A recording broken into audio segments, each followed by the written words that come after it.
spacecraft did not crash in Roswell, New Mexico in 1947.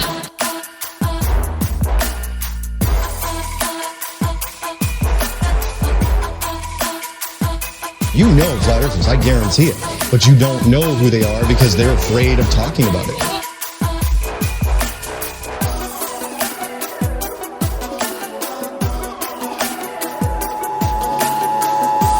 This is not a test. This is your emergency broadcast system.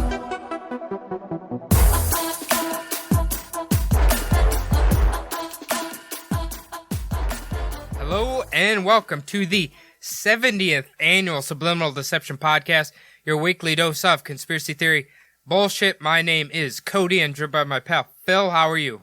Doing good, buddy. How about yourself? Not doing too bad. Just enjoying a nice lazy Sunday. Those are always my favorite. How about you?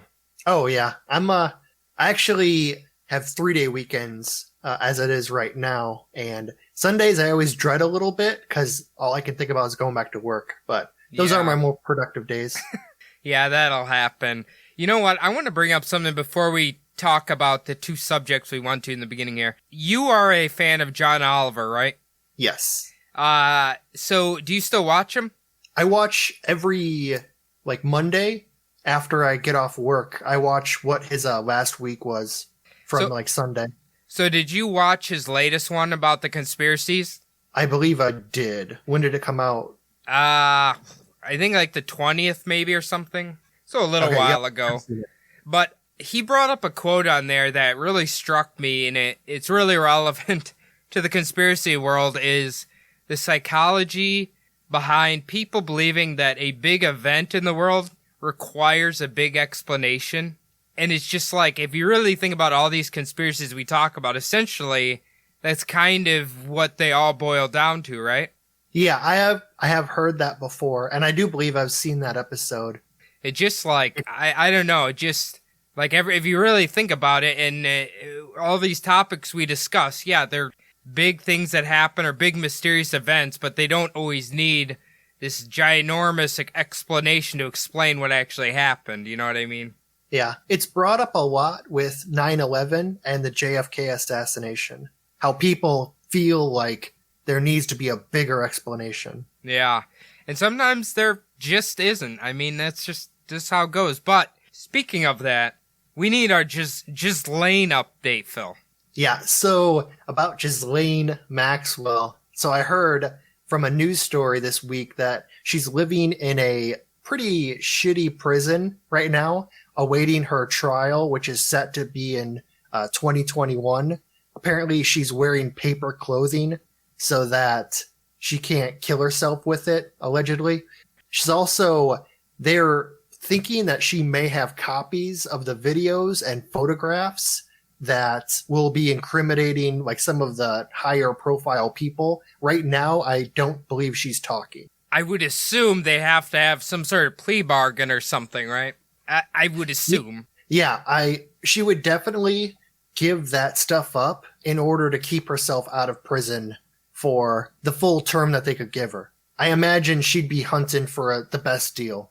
I mean, yeah, someone as rich and powerful as she is, she's gonna get some lawyers who can negotiate a little bit. But man, won't that be amazing if she does release everybody that was on who was partaking in the pedophile ring, right? Yeah, if she releases all of the videos and photos that she has from all of the clients of Epstein, and I mean, what is it? The pedo island and the airplane. Yeah, is the big things. Yeah, I mean, there's definitely pictures of Epstein and well-known celebrities, including the literal president of the United States. So, yeah, I'm sure there's been some notable people who have been on that island. Yeah, I think the biggest ones I've seen are Prince Andrew and Bill Clinton are the ones they talk about a lot. Oh, yikes. Well, I guess hopefully she'll be releasing some of that information or whatever. Now, the other thing I wanted to talk about, it's a little more lighthearted, I guess, was I saw that China has successfully launched their ship with a rover headed to Mars, which I think's interesting. And then I found out that United Emirates has sent their ship up there as well with a rover. So what's going on Mars? Yeah, I think so. United Arab Emirates, they have a shit ton of money. Obviously, China also does. And it is good. Everyone's kind of always worried about, is there going to be a race to Mars? I think Mars is a pretty big fucking planet that has a lot of room to set up colonies. So I don't think we need to just plant the NATO flag there or the UN flag there. There's enough room for everybody. Isn't Mars, it's smaller than Earth, right? Yes. Okay. But I'm just saying, what if, like, turning the conspiracy brain on, what if all these countries knew something big catastrophic was going to happen to Earth, so they're, like, trying to get to Mars to save their own asses or something? I mean, it's a great plot for a movie. It is possible. And unfortunately, by the time that happens, we're not going to have Bruce Willis or anybody else from Armageddon to go up there and save us, so we're going to be in trouble. Yeah, hopefully some of the people who are supposed to be saving us don't just go to college to get into finance and make money. Hopefully there's still some smart people, getting into space and figuring out these all the shit that could go wrong. You know what? Ways out of it. You know what else? Do you remember that young girl that they're training to be the first person to colonize Mars? When is her flight supposed to be? I think it was like was it in the 2020s somewhere? Or was it in 2030s? I didn't hear about her. I heard that a few years ago they had an open call for not exactly young people. It was couples who were in their early 30s to 40s that had lived long enough on Earth and were willing to die on Mars. Because it's not a return trip. It's you go there. Was Matt Damon one of them? No, I do not believe he was one of them. He's going to grow potatoes there. Yeah, but what I heard, it was this really young girl, and they've been basically training her since she was a young child to send her there to, colonize it. Is she some kind of, a genius? Yeah, basically. Oh. So, well, I don't know. But, I mean, I don't know about you, but when I grow up, I always wanted to be Ripley from Aliens, so maybe I'll get to experience that before I die. It's not very good to, you have to let someone live their life and then make that decision. You can't make them make that decision when they're a child, especially because of circumstances like she's a genius. Well, okay, she's still a human being.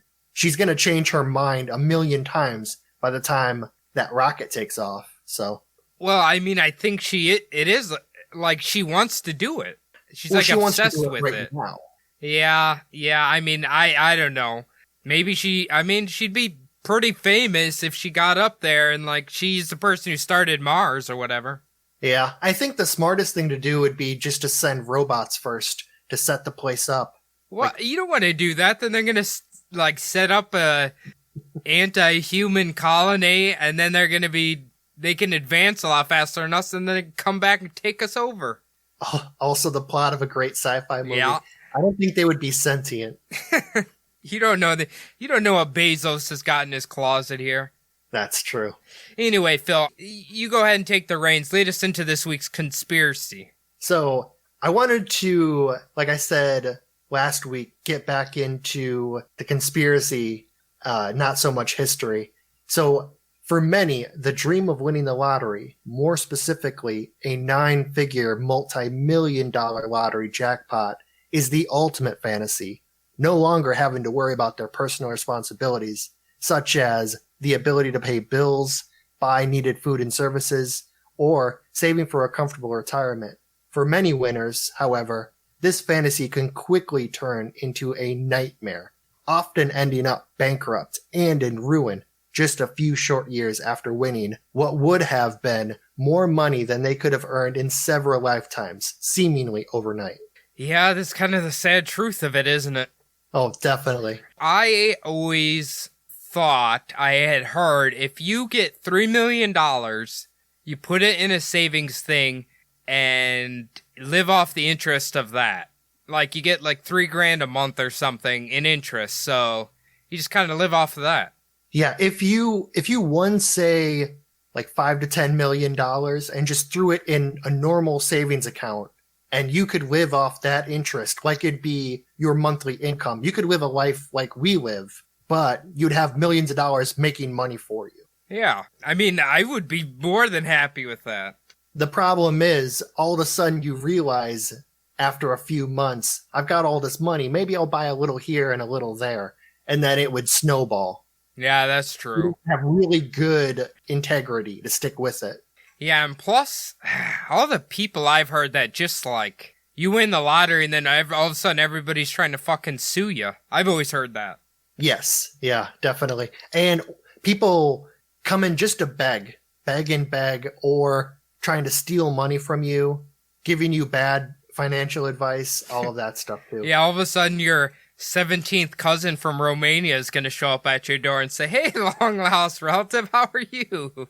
I've got this great idea for a restaurant. If I won the lottery, I can't have a herd of Norwegians showing up at my door claiming that they're my relatives. I can't have it. Oh yeah, that happens to a lot of these people. So for the most part, the fantasy of winning it big is better than the reality, as a common person couldn't imagine how coming into that much money could damage every aspect of their lives. And that is why today we will be discussing the curse of the lottery. Oh, okay. Now, you covered the racket of the lottery, kind of, on a previous episode, correct? Yes, quite a long time ago, Yeah. like last year, we covered the lottery a scam. Yeah, we've came a long way since then. Oh yeah, it's much better show now. According to us, according to some of Some of reviewers. the reviewers say yes, you've gotten better. Yeah. Well, I mean, maybe that is a sign that we've gotten better, that we've attracted trolls. True. Keep them coming, and angry people. Oh yeah, the people with pitchforks and torches are at our door. Yeah, that's all right. Yeah, they're small people. It's okay. So put on by the federal government, national and state lotteries are prevalent throughout the United States and most countries around the world, considered vital for certain government programs to function. These lotteries are considered by many to be a tax on the poor. Oh, really, Phil? I've never heard that before. Yeah, I've heard it in a few different videos and articles while I was researching this. Basically, it's geared towards the fantasy of not having like the poor lifestyle that a lot of these people who play currently live in. Yeah, I mean, I guess that's kind of the allure of gambling, right? Yes. Yeah, for especially with the big jackpots, like money you couldn't even imagine. So this is because of the different types of games played and the amount of money that each of these different types are paying out, with the lower class buying lower jackpot and higher chance winning games, mostly scratchers. It has people with more money buying the higher jackpot tickets with the idea of winning a few $1,000s, not very enticing as much as the multi-million-dollar jackpots. Okay, so, but generally from scratchers, you don't win that much money. I mean, you win money, but not like millions. No, you don't win that much money. That's the point of it. You can still win a little bit of money and keep playing. Right. So say you buy $20 worth of scratchers and you win $15 back.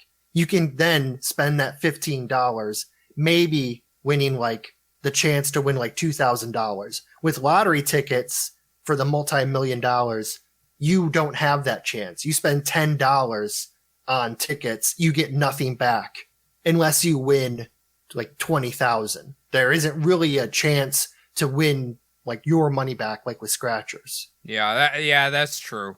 That's true. It's kind of like a winner takes all kind of thing. Yes. But the thing is, once the jackpot gets to be enough, it's enticing for some of the poorer people to really start playing the higher Powerball multi-million jackpots also. I mean, I've fallen prey to that too. You know, it gets really big and you're like, well, fuck, it's only $2 I'm investing and you might as well throw your chance in there. Yeah. Well, I mean, $2, really, you can buy a soda from the convenience store and that's $2. So it's something you kind of just throw away. Not to sound like an old man, but goddamn, is pop that expensive right now? I don't drink pop anymore, and I don't think I bought one in fucking years. But I don't drink soda anymore, but I know when I used to, it was up to $2. Jesus, for 20 ounce. Yeah, for Yikes. a 20 ounce.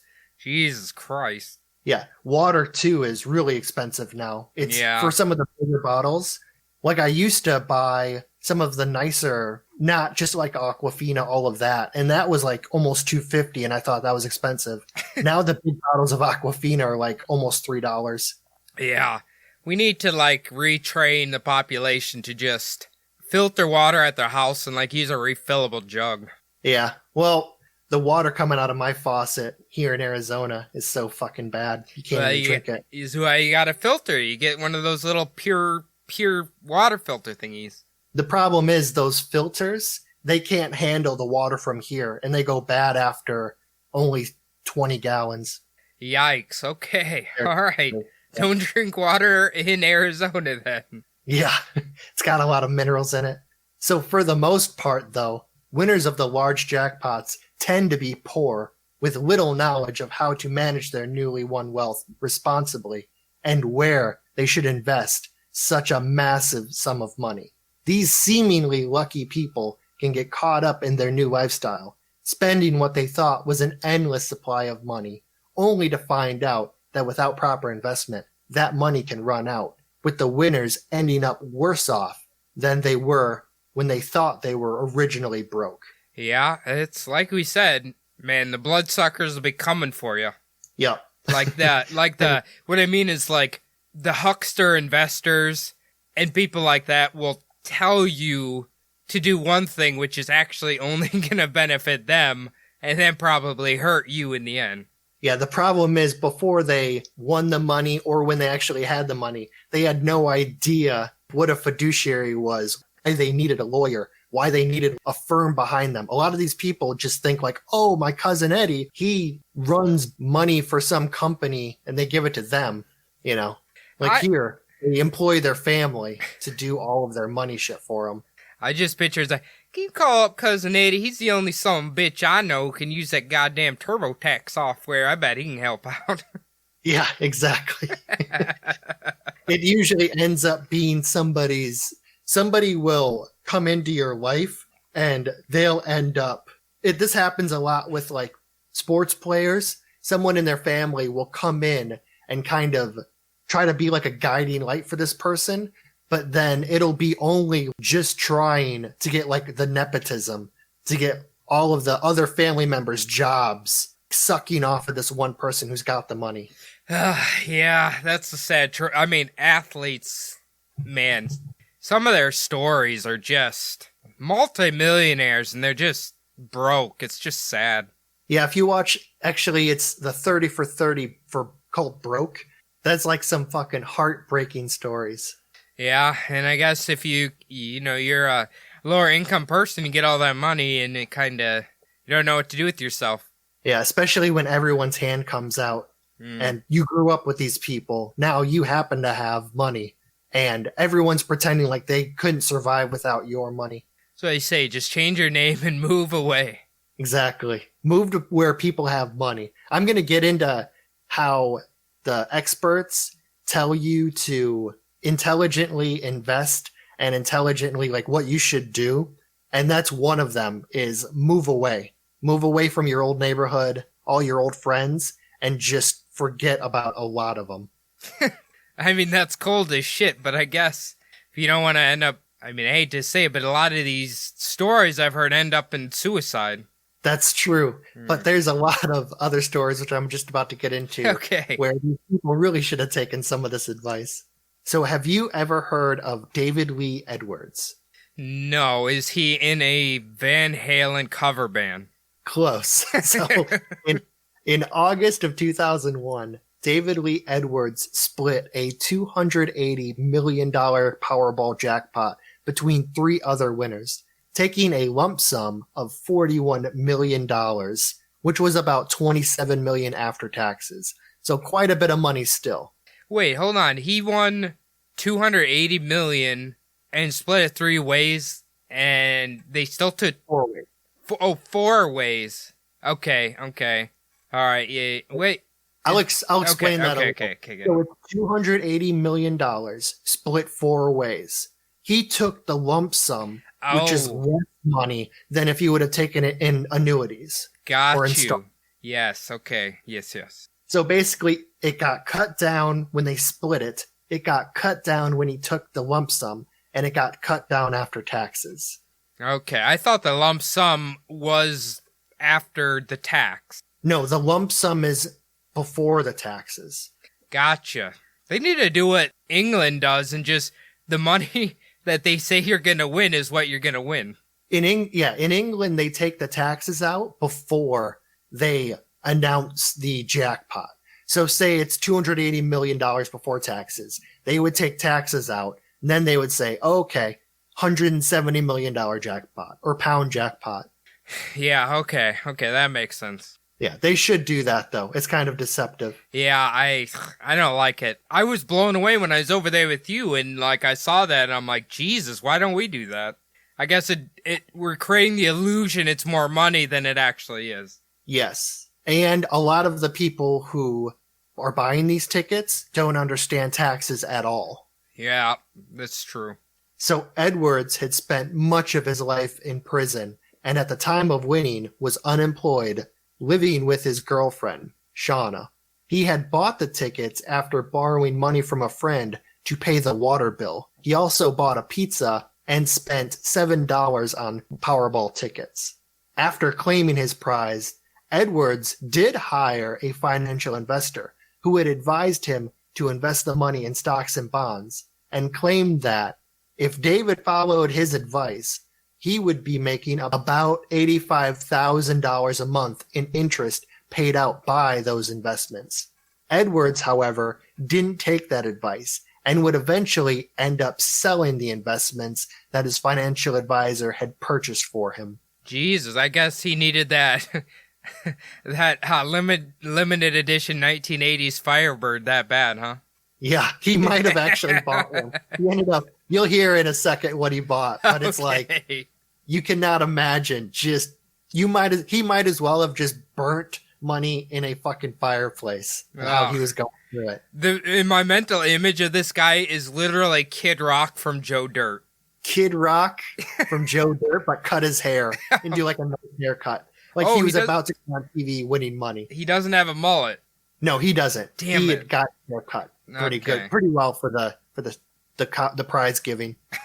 So after winning, he and his girlfriend got married, bought a $1.6 million mansion in Palm Springs, Florida, a dozen expensive cars, including a Lamborghini Diablo worth over $200,000, and a Learjet with a full-time pilot to take him back and forth between Florida and the Kentucky.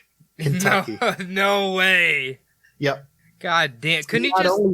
What's that? Couldn't he have just bought like one of those planes like from the Rescuers? Like the boat planes that is like held together with duct tape? I mean, it's probably a lot cheaper. He would have been better off just chartering whenever he wanted to go back and forth and saved more money. God damn. I'll be completely honest here. If I won the lottery, the one thing I would spend the money on is I would definitely buy a nice house. But the cars and stuff, I don't really need any of that. Yeah, if I bought, well, we're getting into this a little bit like last time.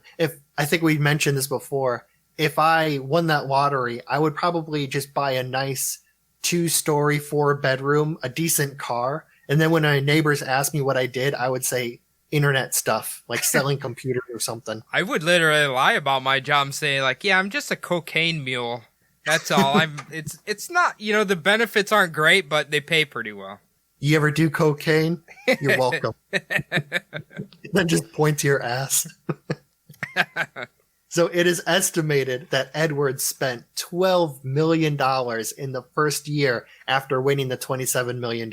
Jesus. You just pissed that away. Yeah. One of the things that he bought was a Hummer golf cart for his daughter to get around his gated community after paying her mother $500,000 to gain custody of her. you really don't need a Hummer golf cart, dude. You can get, I think a regular golf cart is fucking like $200 or $300. Well, remember the golf cart that I had at my house growing up that we used to tear up the yard in? Hell yeah. Yeah, that thing was not expensive. Well, it was probably expensive when it first came out, but it was like 25 years old when my grandpa actually like bought it. Well, that my parents have 2 of them on their farm, and I know they wouldn't spend a lot of money on them. I'm pretty sure they were like $200 to $300. Yeah, they wouldn't spend 30 grand. Oh my god. Is that how much that thing was? Yeah, I think it said 30K. Jesus for a Christ. golf cart. Yikes. And this was back in like 2001. Jesus, couldn't he just get her a goddamn like 86 Firebird to drive around instead? He bought her that because she didn't yet have her license. Get her a moped then. Yeah, something. So Edwards also outfitted his mansion with over 200 pieces of medieval battle armor and swords, with most of them being cheap reproductions. If you're spending that much, you might as well get the real thing. Exactly. And I imagine for the reproductions, he probably paid way more than he should have. Well, yeah, I'm assuming he assumed that the Honeywell was never going to dry up. Yeah, probably just brought a briefcase full of money and threw fucking cash at the dude. Well, you know what? I'm guessing the strip clubs around there really liked him. Yeah, there's another dude that I'm going to talk about who also loved the strip clubs. Hell yeah. So David Edwards and his now wife Shauna were also drug addicts, which is something that they brought on before their lottery winnings. They would eventually catch hepatitis from dirty needles and have several run-ins with the law, with Shauna spending a lot of time in rehab for drug addiction. Oof, goddamn. Okay, yeah, you don't want to get rich if you have a drug problem. Yeah, that's one of the problem is everyone thinks that money's going to solve their problems. Really, all that money just heightens the problems you already had. If he was smart, he would have paid somebody to lock him in like a cell for 3 days to kick his habit or something. Yeah, well, the problem is a lot of these people don't actually think they have a drug problem. They thought they had a money problem with not being able to buy groceries and drugs. Now they can buy as much as both, so they have no problem. Yeah, that's actually a very good point. Yeah. So after less than 5 years, all of the $27 million, along with the mansion and cars, were gone. Shauna ended up leaving David. David Lee Edwards was left to live in a filthy storage container, living in his own feces. He eventually died in 2013 in hospice care, penniless, owing thousands of dollars to various friends who had lent him money. Holy shit, that guy's life took a fucking downward spiral. Holy crap. Yeah. In less than 5 years, he went from having, like, what you could live 20 lifetimes and never have to work with as much money as he had. And then he was just penniless, left his daughter nothing. I mean, okay, so I'm assuming the house thing is they can repossess it if he doesn't continue to pay property taxes. I'm assuming, right? Yes. I know I've heard a lot of like celebrities and stuff, when they get a house like that, they don't really pay for the whole thing. They like partially pay for it or something like that. That's why they always get them repossessed when they don't, or they get broke. But I would assume he would have bought it flat out. Yeah, a lot of people think that when they see these celebrities or pro athletes, they see the houses that they're living in.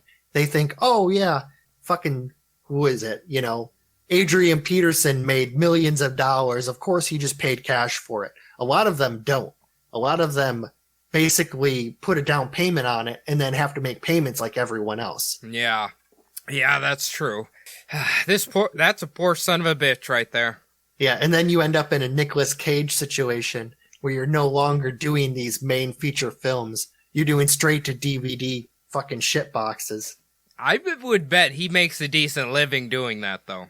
Yeah, he probably does now. But didn't he lose all of his mansions and cars and shit? Yeah, but I think he had alcohol and other problems.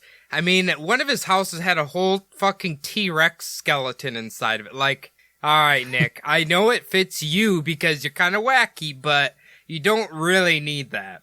He's like Mike Tyson. He just hates money. Yeah, I hate know. this shit. He just- Now Mike Tyson's on goddamn Shark Week commercials. yeah, Mike Tyson. He's actually thinking about getting back into fighting. He's in shape now, though. He's a little bit past his prime. Well, he's obviously going to box other past their prime people. He's not going after Floyd Mayweather. You know what Pacquiao. what is funny? I literally had a dream like a few nights ago that Mike Tyson and Floyd Mayweather were fighting each other. Yeah, I can't remember who it is, but he's in discussions with a other like retired boxer. They're going to have like a 6-round match. I think it might be like one of the Sugars. I wish it was Holyfield, Oh, yeah. the old cheating bastard. Get another ear bite out of him. You know what? They brought up a good point that Holyfield was headbutting him that whole fight. So good, he Yes. bit his fucking ear off. I've seen that documentary. It is pretty good. Yeah. So another aspect of winning the lottery that most people wouldn't worry about beforehand is how it would affect their relationships with everyone that they knew, even the relationship with their closest family members. That much money can turn even the best relationships sour, pitting family members against each other, either for a share of the money or out of the jealousy for the winner. Yeah, I've definitely witnessed this in my own family, and I have seen it happen to other people's families. Yeah, money definitely sours relationships pretty quick. So have you ever heard of Jeffrey Dampier? Okay, now this guy is definitely doing an Air Supply cover band. Definitely. So I thought this was a basketball player just because there's another guy who has a similar name. So Oh, okay. in 1996, Jeffrey Dampier and his wife won $20 million from the Illinois State Lottery. Soon after, the couple divorced and split the money equally. Jeffrey soon began dating and eventually married his new girlfriend, Crystal Jackson, and the two moved to Tampa Bay, Florida. Oh, the best city in the country. Hell yeah, the land of chickens, apparently. Yeah, just moving to Florida again, just the worst fucking idea. I mean, if you're old and rich, it's a good place to go die, but I don't know. How old are these people? They are in their mid-20s, I believe. Oh, They're not very old when they win the lottery. I don't think they liked each other very much to start with if they divorced right away. Oh yeah, well, so he met Crystal Jackson. I'm not sure if they were going out during the marriage, but they got divorced pretty quick after they won that money. So I mean, maybe they were like separated or whatever, and then they had the money to actually fulfill the divorce. yeah, that's a problem with a lot of poor people is they can't afford to get divorced. Then when they win the money, they're just gone, immediately split. Yeah, it shouldn't cost more money to get divorced than it does to get married. Oh yeah, it should be just honestly, if you both have nothing, it should be just like a girlfriend and boyfriend breaking up. Just split up the shit and then just go to the courthouse and sign a piece of paper. I do understand though that if you've had a long relationship or whatever and you both have accumulated a lot of shit, obviously it gets a lot more complicated at that point. Yeah, but if you're both broke, I mean, one person gets the fucking bad TV, one person gets the slightly less bad TV, you know? Yeah. Who cares? Yeah. So Dampier began spending a lot of the money and supporting both his and his new wife's family, including moving Crystal's two sisters to Florida to be near them after they had fallen on tough times. Now, besides supporting Crystal's sister, he also began a relationship with her younger sister, Victoria Jackson. Victoria was also dating a man named Nathaniel Jackson. Wait, who wasn't her husband? Yes, so Dampier got married to Crystal. They moved Crystal's two sisters out to Florida. He began a relationship with Crystal's younger sister, Victoria. But you said Victoria Jackson, but that sister was dating someone with the same last name that she had? Yeah, it's a little confusing. So they both have the last name Jackson. Shouldn't they be worried that they could be related somehow? I don't think so because she moved to Florida from somewhere else. Jackson's a pretty common last name. I don't care where you are in the world. if there is a girl with the same last name as me, I am not dating them.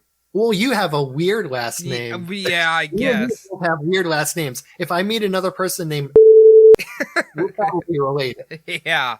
I don't know. I'd be sketched out by it. But if your last name was Smith, you'd be like, oh, that's weird. We might be related, but probably not. Let's maybe do a DNA test or something, and then we'll kind of go from there. Yeah. These were kind of people you might see on Maury, so I don't think they're going to be doing DNA tests unless they hop on that show. I was going to say that it reminds me of an episode of Maury where, like, people are lovers and then they find out they're actually siblings separated at birth or whatever. And then they keep being married with each other. Yeah. Ugh. So when Nathaniel, who was Victoria Jackson's boyfriend, found out about Dampier's lottery winnings, he hatched a plan to get his hands on some of that money that he believed Jeffrey Dampier had won back in 1996. And on July 26, 2005, after Victoria came to Nathaniel's apartment, he demanded that Victoria lure Jeffrey over to his place by claiming that she needed his help with car problems that she told him that she was having. Okay. I have a bad feeling about what's going to happen next. Yeah, this actually could be an episode on your guys' show. Oh, yeah. When Jeffrey showed up, Nathaniel pulled a shotgun on him. He and Victoria forced him into Nathaniel's van, bound his feet and hands with shoelaces. Now, with Victoria driving the van, Nathaniel repeatedly hit Jeffrey Dampier in the back of the head, demanding that he hand over the money. But Dampier refused, and eventually Victoria moved to the back seat of the van to try and reason with Jeffrey while Nathaniel drove. Jesus, okay.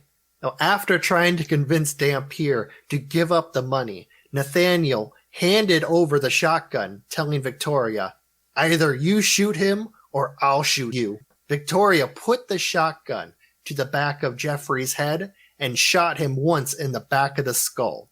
The two drove the van out to an abandoned road and left Jeffrey Dampier in the van, where it was soon discovered. A few days later, Nathaniel and Victoria were arrested. Oh, Jesus. Well, a direct shotgun blast to the back of the head, I can't imagine there's much left of him, but, man, jeez, how did these two dummies think they were gonna get his money? It's not like he is carrying around millions of dollars in his wallet.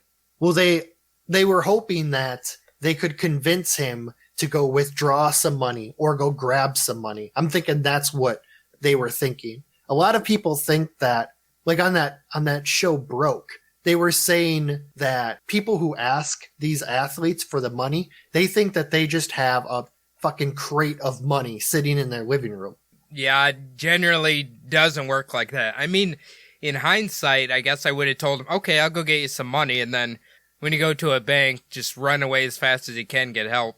Yeah, I have heard reports and like shows on like the financial like articles and shit like that. Like you would be surprised how many people don't have bank accounts and just use cash for everything. Like I couldn't believe when I heard, because I figured just everyone had a bank account. It's not a safe way to live.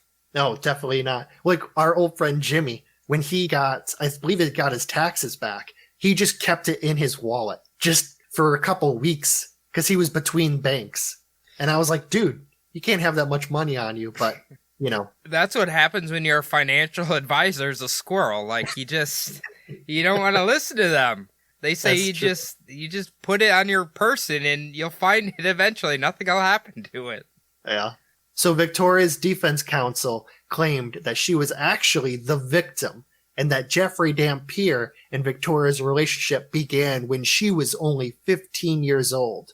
Also, that Nathaniel had forced Victoria to lure Jeffrey to the apartment and threatened her with death if she did not shoot him in the back of the head.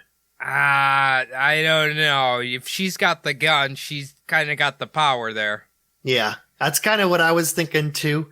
Victoria also claimed that Jeffrey Dampier would forgive her and understand her for what she had done if he had been there that day in court. I don't know. A shotgun blast to the back of the head. I don't know if you're just going to be this isn't a Catholic confessional booth. I don't know if he's gonna just forget about it. Yeah, the court didn't think so also. Both Nathaniel and Victoria were sentenced to life in prison. I mean, I truly, coming from the true crime world, this literally sounds like two people who didn't understand that their robbery and murder, they're not going to get away with it, and he's not going to just have piles of cash for him to hand over.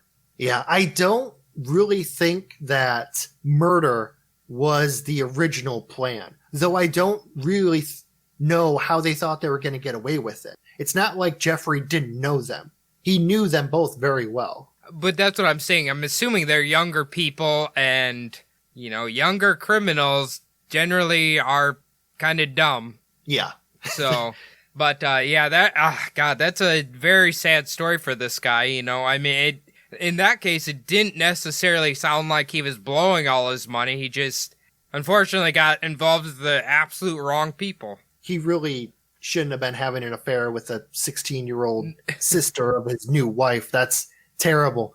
But, I mean, he was using the money on his family. He wasn't exactly using it on himself as much as, like, the first people we were talking about. Yeah, right. But, I mean, again, bad luck. You get that money, bad thing happened, for him trying to help out his family. Yeah. It's definitely why we were talking about move away, change your name, get new friends who already had money. It's one of those situations. I don't know if I like people who already have money, though. They don't always seem very nice. I can't stand being around, I've told you this before, I can't stand being around really poor people or really rich people. Both of them only talk about money. I can't stand that shit. So, let's just say you don't care about their standing in society. You just don't want to talk about money all the time.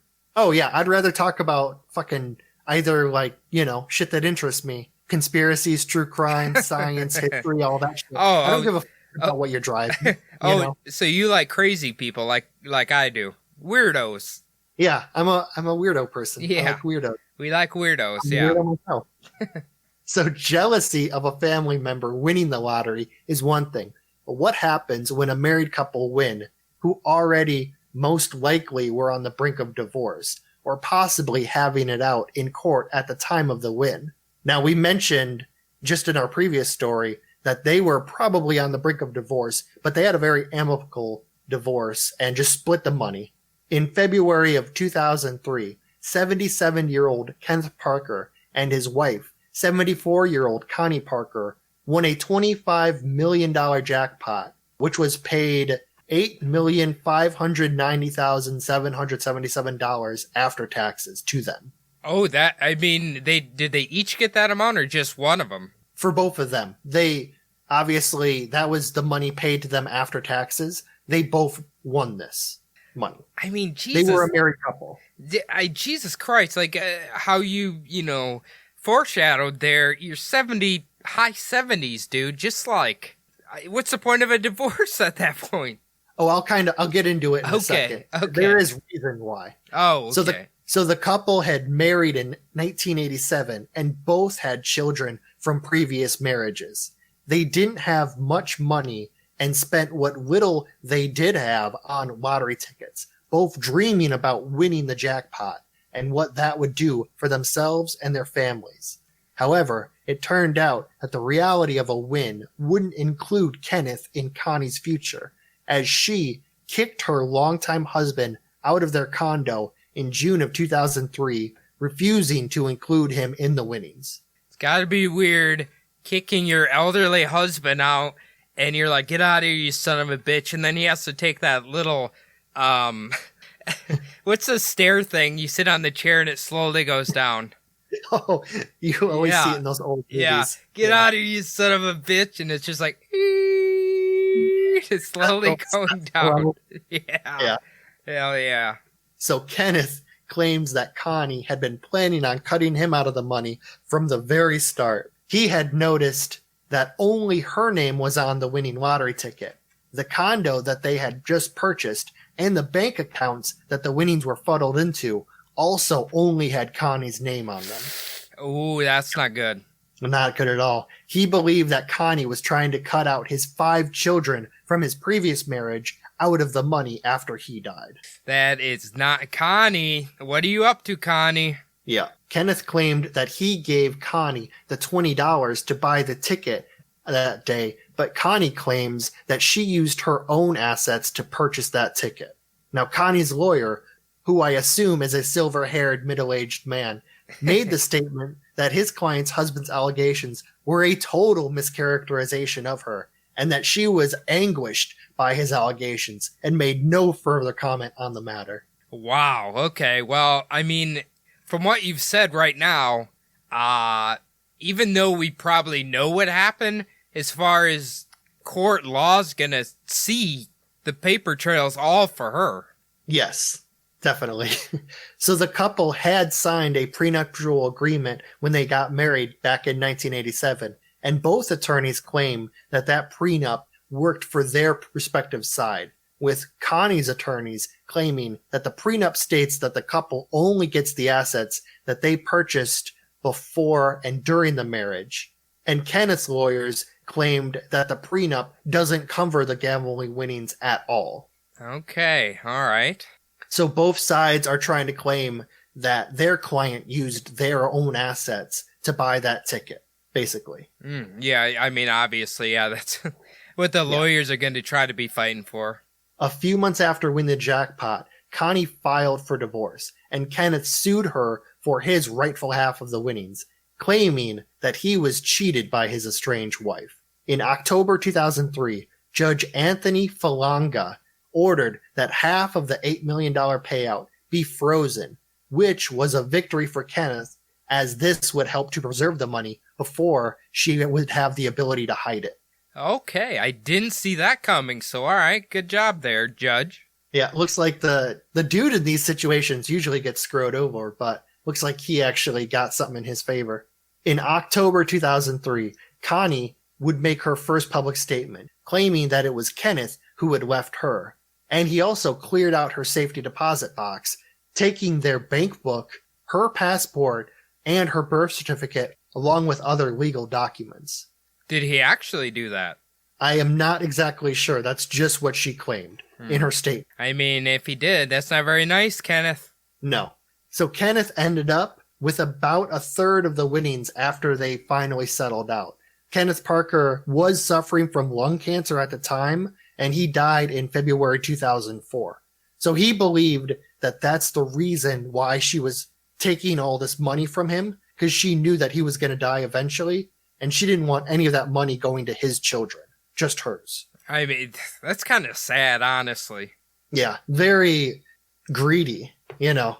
Yeah, it's poor Kenneth there. I mean, logically speaking, I would assume if they're a married couple, they probably agreed to split the earnings, and then the money came, and then, God, what a tangled mess. Especially you're that fucking old. Like, sounds like a bitter way to go out. Yeah. Well, it's kind of weird. I could see if they were married for a few years, and she had barely known, like, his kids, but she had known his kids they had been married for, 2003, 87, for like 16 years. She probably knew all of them before that. That's like a 20-year relationship that she was just cutting them out of. Yeah, I mean, it could be a situation where she was an evil stepmom. I mean, if she was willing to do all this stuff, maybe she wasn't nice to start with. But again, we're speculating. It's really hard to say. But I'm assuming in the end, Kenneth's grandchildren or children or whatever got at least some of the money. Yeah, I'm not exactly sure like what his will gave out to his children, but I would assume that if they had finalized their divorce, then the money would have filtered down to his own kids. But then I guess maybe the curse passes on to his kids. That's true. Yeah, so. Who knows? He did have 5 kids, so maybe they all fought over that little bit of the $8 million that got cut into thirds. Yeah, I'm sure Whatever they did. Probably got taxed the fuck out of. I'm sure they did. Yeah. So the crazy thing about this is that in my research, I actually found an obituary of a Connie K. Steely Parker. The problem was she was from Illinois, and she actually died in 2020. She was married to a Kenneth Parker. They got married in the late 80s also. I actually thought this was her, But then I realized that it was way too young to be Connie because she had died in her mid 70s, but in 2020. Yeah, So, okay. kinda weird. Yeah. Maybe if you're a Connie, you're just destined to marry a Kenneth. Maybe that's the moral of that story. Yeah, I think it's just because, like we were talking about before, like the similar names.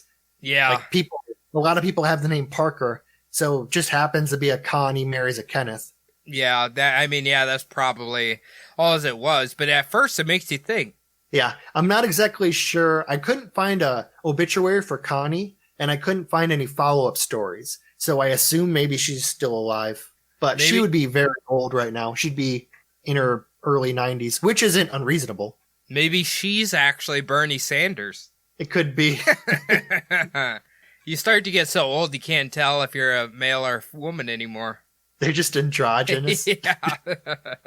Yeah. Anyway, maybe she changed her name. Who knows? I mean, I that's don't true, know. too. Yeah. So She could get a lot of bad press from this. yeah, that was my first thought. Is like she wanted to just put it all behind her because people probably aren't going to look at her in a good light.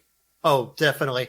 I was doing research for all of this on mostly like using Google. Whenever you type anything into Google that has the word lottery in it, it's just advertisements and basically just these bullshit articles trying to like the clickbait articles. Oh, yeah. It's 50 fucking in a row clickbait. It's horrible. I can imagine. Yeah. So there's also a man named Richard Delesko. Now, one of the craziest things that could happen is winning the lottery while you are in the middle of a divorce. Now, this could be the worst possible timing to come into a large sum of money and would deeply complicate the process. Richard Zalesko of Pontiac, Michigan, took home over $38 million from the Mega Millions drawing in July 2013. The only problem was that he and his wife's divorce was in arbitration and waiting a decision when he won the large sum of money. Oh, okay. All right. This is going to make things nasty. Horrible timing to be that lucky. So the arbitrator, who was still set up for this case, decided that the winnings were part of joint property and awarded his ex-wife $15 million.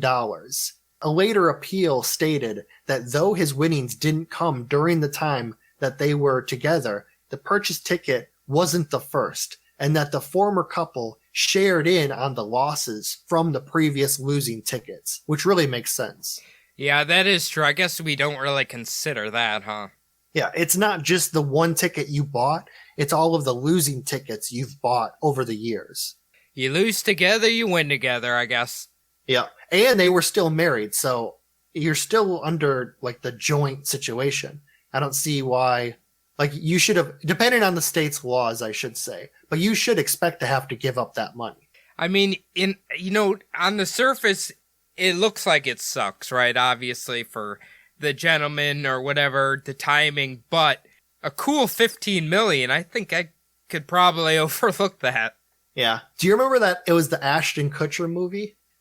He's been in a lot, Phil. I don't know. No. So there was an Ashton Kutcher movie. I can't remember what the name of it is, but he had gotten married to this woman in Vegas, and that morning they were having an argument because they had just met the day before and gotten married that night. And it happened to be that he was playing a slot machine and he won $3 million. Technically, they were married though. Okay, I feel like, yes, this is kind of ringing bells. I think that is, what's her name? Cameron Diaz, I think. Cameron Diaz, yeah. I was kind of thinking of the one with Brittany Murphy in it and him. Oh, the boss's daughter one? Is that the one? No. This one, they like go to Europe on their honeymoon and then things go awry and they end up hating each other, but of course they get back together at the end. I don't think I've seen that one. If you're looking for a romantic comedy, Phil, fire that bad boy up. All right, I'll have to check Netflix for that one. So one of the worst fears after winning a large sum of money is wondering if everyone that you meet from that point on is actually your friend, or in fact, just looking for monetary gains from their new cash cow, which is you. Yeah, that unfortunately would be terrifying. Definitely. So Abraham Lee Shakespeare, born in Lakeland, Florida in the year 1966, Shakespeare had dropped out of school during the 7th grade and worked mainly as a traveling day laborer when on November 15th, 2006, he and his coworker Michael Ford were traveling for work to Miami when they stopped for cigarettes at a Town Star convenience store in Frostproof, Florida. Michael Ford asked Abraham if he wanted anything from inside the store. Abraham told his coworker to buy him 2 lottery tickets, totaling $2 of the $5 that he had on him for that day. So each lottery ticket would have been a dollar. Okay. The winning ticket had won Abraham $30 million, which he took the lump sum, which turned out to be $17 million before taxes. Now, Abraham Shakespeare was 40 years old at the time, quit his job as a day laborer, and moved out of his lower class neighborhood, buying himself $1 million house in a gated community in North Lakeland, Florida, which is good. This is what we were saying you should do. Yeah, he also absolutely. bought himself a Nissan Altima, which is, not a flashy car. No, along with that's other items. That's a Phil car right there. That is definitely a Phil car. I would buy, if I won the lottery, you would see me in a Nissan Altima. It wouldn't be new. No, you don't need a new one. No, it can be a few years old. Save some money on it. I don't care if I had $5 million in the bank. Yeah, I know. I mean, I don't really know. I mean, I'd probably buy a European car because I like them, but I probably won't buy a brand new one if I'm being honest with you. No, just go with the Nissan. It's all good. Nice little fucking little town car. Drive around. Honestly, I don't mind driving, but I don't like driving that goddamn much. Yeah. Well, I mean, the thing is, a lot of these people, when they win the lottery, they'll buy like a dozen cars and barely drive any of those around. Yeah, you don't really need that. No, you just need something good that looks decent, that's not too flashy, so people don't hit you up for money. Right.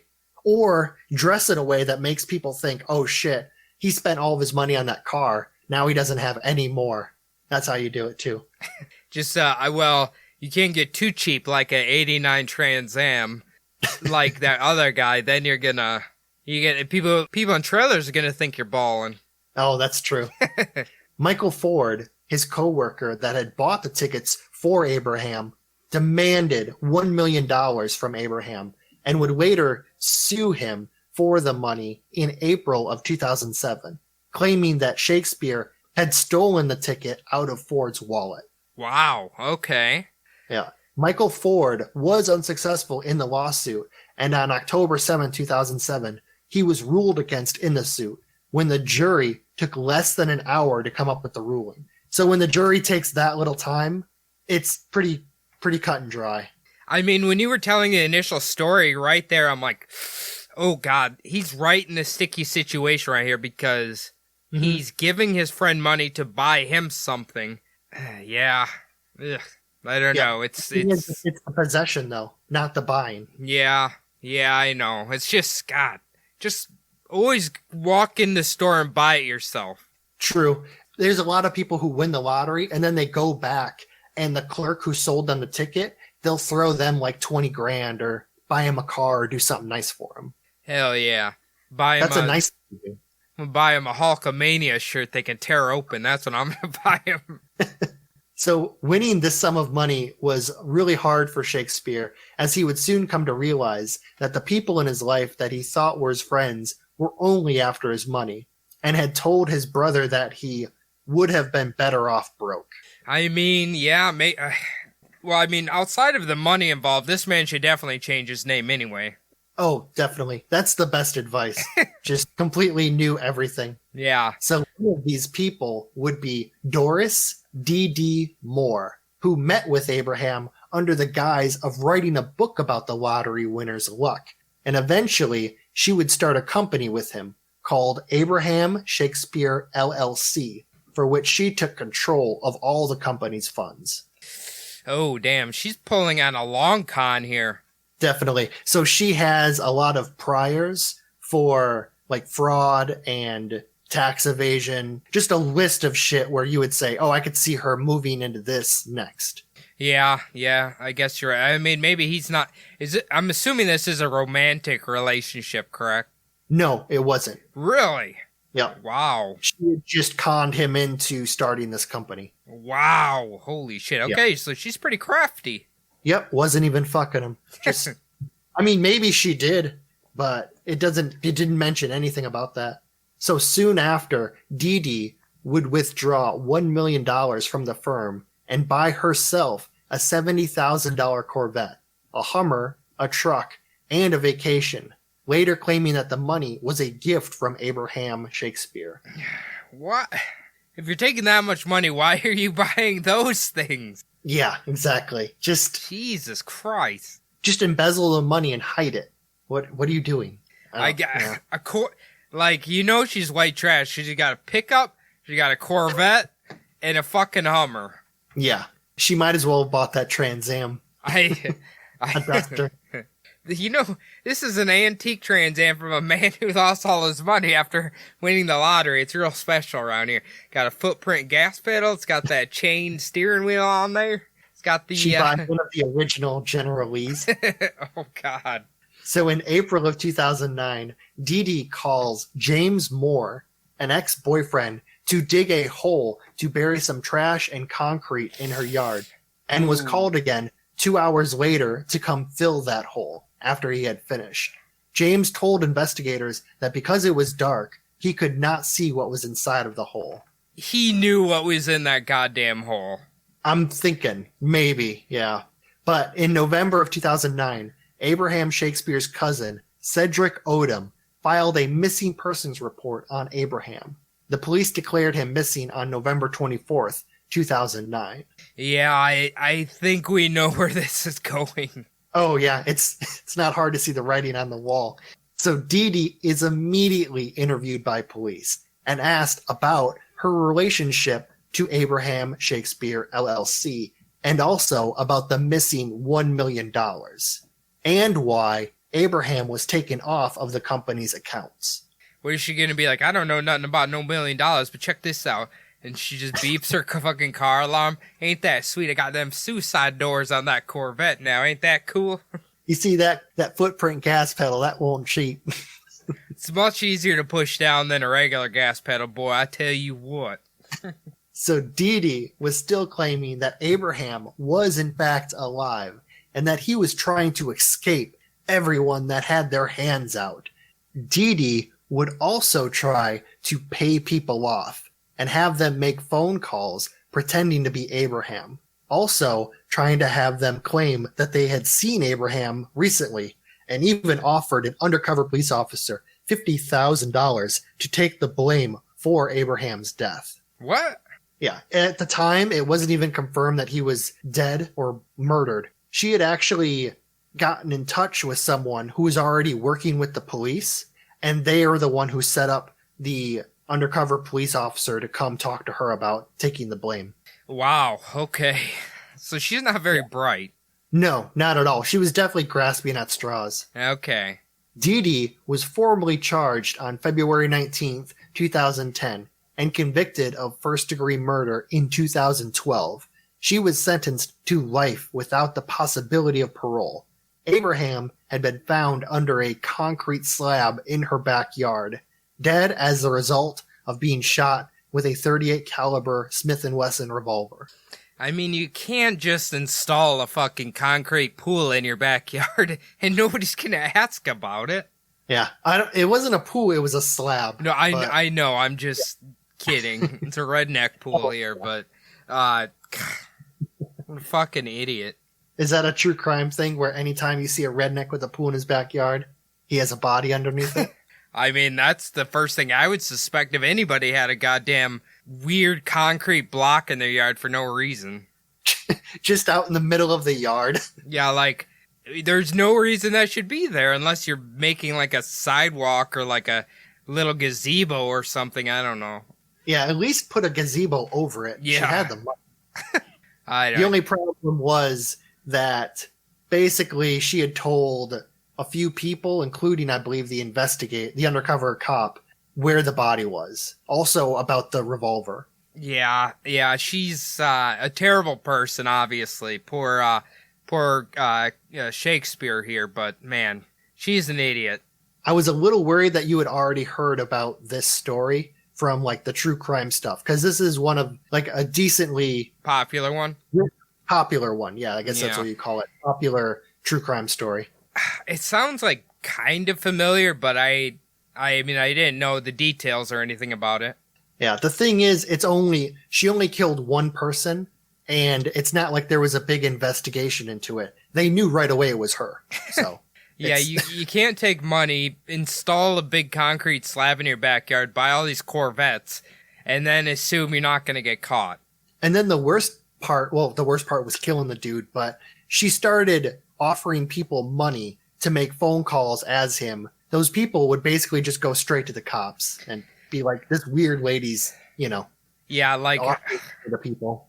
yeah, she's very dumb. Yeah. So I also found some really good advice. There was a lot of different websites out there. Every time the lottery gets up to like $200 million, all these websites will churn out an article trying to get the clickbait. So here's some of the advice that these articles give. Immediately hire a financial advisor and a lawyer. Also, you really should try to set the money up as a trust. And if allowed by your state government, have that trust claim the prize and not yourself. Yeah, I've heard that before. Yeah. Also, it says you shouldn't collect the money right away, because in most cases you have a year to claim the prize. So you should get things set up beforehand. Yeah, I've heard that before. Like, if you win, call a lawyer immediately. That's what I've heard. Call a lawyer before you call a state lottery. Yeah, that's what I've heard. Yeah. So another one is be wary of anyone, not your financial advisor, offering financial advice, especially unsolicited financial advice. Yeah, I mean, that should be good advice, regardless if you have a shitload of money or not. Yeah. Oh, that's good advice for anybody. Yeah. If you have $1,000 or $1 million in the bank. Yeah, be careful who tries to convince you to do shit.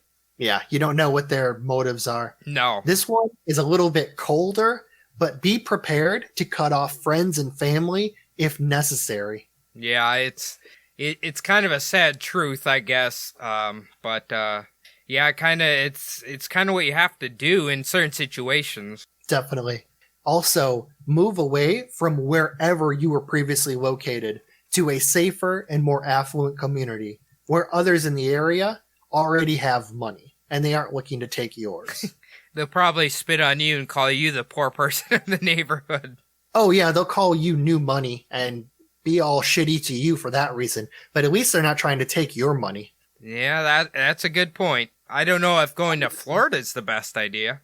Yeah, I would much rather take being treated like an asshole with new money than having my ass kissed by people who are trying to take my money. It's a much better situation, because at least in that situation, I get to keep my money. That's true. Some other advice that I found: don't play if you don't already have money, which sounds like weird advice, but actually kind of makes sense when you think about it. Because if you already have money, you're already set up to get more money. Yeah, I mean, it is kind of shitty feeling though when like rich people win a lot of money. Oh, when someone's already a millionaire? Yeah. There's another story I didn't mention, a guy named Jack Whitaker, who was already worth millions of dollars before he won over $100 million. I mean, the world doesn't really need that. No, it was a really sad story. It was just so long. So basically, at one point, his car had gotten broken into, and he had kept money in briefcases. He had lost $500,000 from that briefcase being stolen out of his car. Just cash. He just kept cash in a briefcase. Just cash. He would just hand it out to people who wanted money or had an idea for something. He would just hand cash to them. He also was almost the victim of basically a stripper and the manager of the strip club were going to drug him and take his money. He was almost the victim of that. Jesus. Yeah. That poor son of a bitch. Yeah, he was hounded by lawsuits, hounded by people who wanted his money. His daughter, granddaughter, and his granddaughter's boyfriend had all died from drug overdoses. He actually just died in June 2020, not too long ago. Okay, I would say that man sounds cursed. Yeah. Oh, that is definitely Curse of the Lottery. It's just that it was such a long story. Yeah. I would have to put all those points in it, and it would take forever. Yeah. I mean, Yeah. you broke it down pretty good there, but yeah, I don't know. How you feeling about this, Phil? I mean, I would still want to win. I would just, after reading all of these, I would definitely be a lot more careful. Yeah, I guess that would be the advice I give to everybody. There's a sad high statistic of people who win the lottery that end up kind of worse than they started out with, which at first doesn't make sense, but then when you really think about it, like, yeah, they aren't heeding any, proper advice. So I would say, I hope whoever you are, you win the lottery, regardless of your standing in society, just be smart with it and don't get too overzealous with buying a bunch of horse shit that you really don't need. Yeah. Well, we were just talking about, before the show started, that Last Dance documentary. And if you watch that, Michael Jordan's life, like now, he's still famous, but he's not as famous as he was as in the 90s. His life during that time was mostly like secluded. He pretty much just lived in hotel rooms. And if he did get out, he was hounded by people. Imagine how isolated of a life that is. That you might have to live a life like that if you win that money and stay in your neighborhood. Yeah, that's a good point. I mean, he obviously is damn near one of the most famous people in the world. But yeah, you'll probably get hounded for a while at least. Yeah. And the good thing about him is he started making money, but it's not like he was an overnight billionaire. He's not right now. He's mega millionaire, maybe a billionaire, but he didn't start out with that money. He started out with a rookie contract and a signing bonus, Yeah, that's true. He worked his way up to that money. Well, Phil, if anybody has won the lottery and wants to tell us about it, where can they do that? Yeah, if you know anyone who won the lottery, that was a part of our other conspiracy was, have you ever met anyone who actually won the lottery? But if you know anyone who has a lottery horror story that actually happened to someone you know, send it into subliminaldpodcast@gmail.com. We've gotten a couple emails over the past few weeks. We appreciate those from you guys. We're also taking any Death Pool nominations for Jesseline Maxwell still. Working on that right now. We also have an Instagram account, Subliminal Deception Podcast on IG. Really good to hear from everybody. Cody and I also have our own Instagram accounts. Mine's SDPodPhil. I am using it now, and I'm talking to people trying to make new contacts. Cody? Yeah, you can follow my personal Instagram at CodySabub. You can message me, talk about whatever you want, give us some show ideas, anything like that. The other thing we need you to do is to log on to iTunes and leave the show a 5-star review. Doesn't really matter what you say, just put something in there. If you're a Spotify listener, just hit that follow button. That's kind of like their version of reviews, I guess. Otherwise, yeah, excellent job, Phil. I think people are really going to enjoy this, even though it's a lot of tragedy in here. But otherwise, we will see you guys next week. All right. Thanks, guys.